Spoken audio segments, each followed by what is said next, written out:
I mean, I look around, I'm 31 years old, so I'm no longer a teenager, but ever since I was... But you look younger than 31, I must say. Thank you. I should have put you at 27 to 28. Oh, well, I'll take that as it's a compliment to you.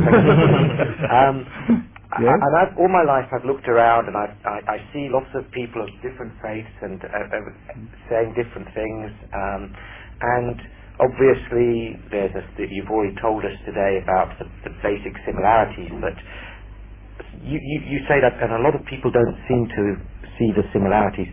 I have a question which is very straightforward. How do I tell the truth when I hear it?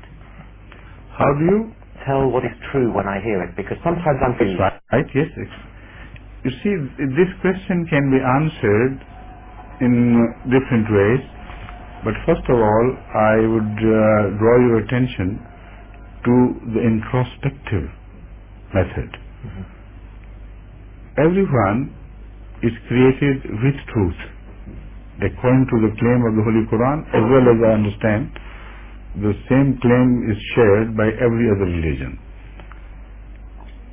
Barring the opinion of St. Paul, that every boy is born sinful, and if you go to Old Testament and study it in depth, you will find that this is not right. According to the Old Testament as well, and according to the teaching of Jesus as well, nobody would bear the cross of the other. So none should be born sinful, otherwise he will be bearing the cross of his forefathers. So that is, let me clarify it first. So everyone is born with truth. Every child is innocent, and as such, later on his upbringing makes different things out of him. That is why the responsibility of the older generation, as he mentioned, I answered to him, it begins with your own responsibility within yourself. But coming to your question, that means that we have been born with an inbuilt criterion, or not criterion but touchstone of truth, which may be soiled, may be dusted, but it's always there for us to reach and find the answers. So if anyone keeps his inborn truth intact, the question you have raised would be easily answered with reference to your inner self, what you believe should be right and what you believe should be wrong. And when I say that, I mean universally, what man believes should be right and man believes should be wrong. That is basic truth. For instance, when you tell lies in any country of the world, even in communist countries, everyone knows lies are bad. When you usurp other people's rights, whether the law exists or not, whether it is abolished or not abolished, the committer of sin knows himself that this is wrong. So there is an inbuilt law which cannot be done away with.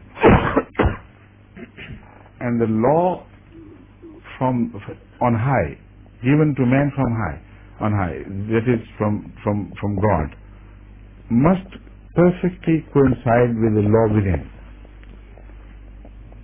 Now, whether the outer truth is right or wrong, first of all, can be dealt with reference to your inner law. Born. If a teaching, for instance, a teaching is on, to be examined and adjudged. Now, delve deeper into your own self, contemplate and think. Is it really universal? Can it apply to all people together? Does it not violate any sense of justice with which I am born? If you apply the truth to be examined to this inner inbuilt phenomenon of judging right from the wrong, the answer should always be right. In the English idiom, to be able to call a spade is an oversimplified statement of the same thing which I am just discussing. Every man who has this quality, to call a spade, is fortunate to have preserved his inner truth. But very few people are there in the world who can call a spade. This is the problem. An oversimplified statement, but extremely difficult when it comes to application in everyday human experiences. So, be true to your own truth, and the judgment of the outer truth would become an easy thing. If man is distorted within, then it's impossible for him to be able to judge whatever he hears, whatever he sees. So this is the first condition laid by the Holy Quran for making someone entitled to be guided by the Quran. It's an amazing statement right in the beginning of Surah Baqarah. You know, the first chapter is called Surah Fatiha. This is only of 7 verses. But for all practical purposes, Surah Fatiha is not the first chapter because it is a gist of what is to come. The whole Quran. Introduction. In fact, the first chapter in reality after this is Surah Al-Baqarah, which says, ذَلِكَ الْكِتَابُ لَا رَيْبَ فِيهِ هُدًى لِلْمُتَّقِينَ. This is that book which was promised. There is no doubt whatsoever in it. No doubt in the claim that this is the book which had been promised earlier by two prophets. No doubt in it itself. Yet, هُدًى لِلْمُتَّقِينَ. It will guide only those who are righteous within. So you seek guidance for the sake of righteousness. But here is a precondition laid which seems to be an inherent contradiction. You want to be righteous, that is why you seek guidance. And the first declaration is, you have to be righteous before you begin to seek guidance. That's chicken and egg.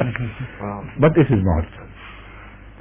Because here the righteousness means the simplest meaning of truth, not the advanced qualities of truth.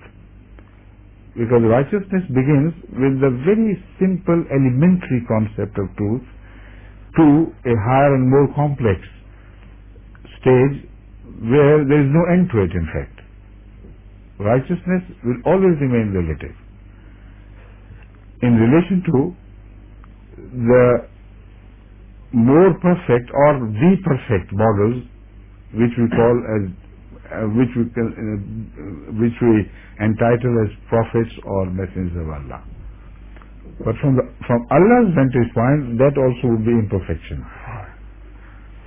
But from our vantage point, you can so many graves, impossible to count, between the man who is beginning the journey to truth to the man who is much advanced. And herein, the inner truth can exactly be defined in the English idiom to be able to call a spade.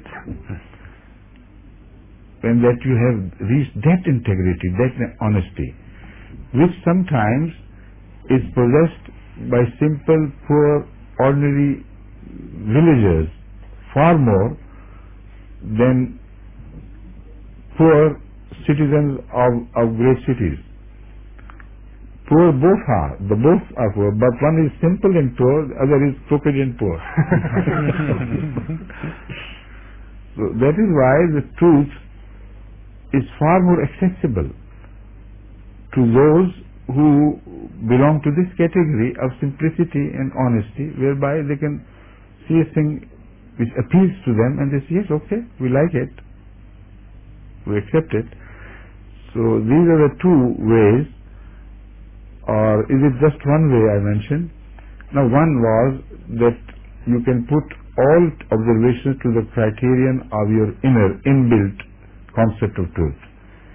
Secondly, when something comes from outside as truth, you will be able to be led rightly if you have developed this quality of seeing something and saying, yes, I see this as this, and accepting it.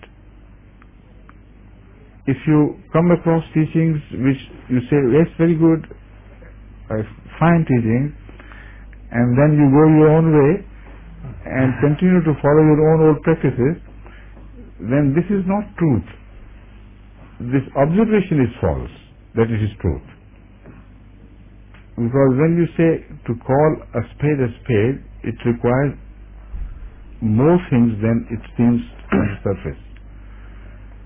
When you call a spade, you can't hit your child with a spade, with the wrong one in his direction. Because the spade would cut his throat or injure his belly seriously or whatever it is. So to call a spade means to really believe in what you see. And when you believe in what you see, then you always use it for the purpose it is built. And you cannot mistreat that thing. Because when you know it is a snake, then you can't poke your finger into his mouth. And similarly, the whole life can be explained in this regard, that truth is a very powerful thing. Truth is only truth when it has the quality of shaping your life and subjecting yourself to what you believe. So in this way, the judgment of truth is not difficult, but this way is difficult. To be able to reach that stage is difficult because you have to continuously purify yourself and prepare yourself to offer sacrifices for things which you think are good for you or for mankind. And that is why the people of the prophets, of the time of the prophets, they go through this mill of persecution and suffer it bravely with heads held high, because they know this is true, not the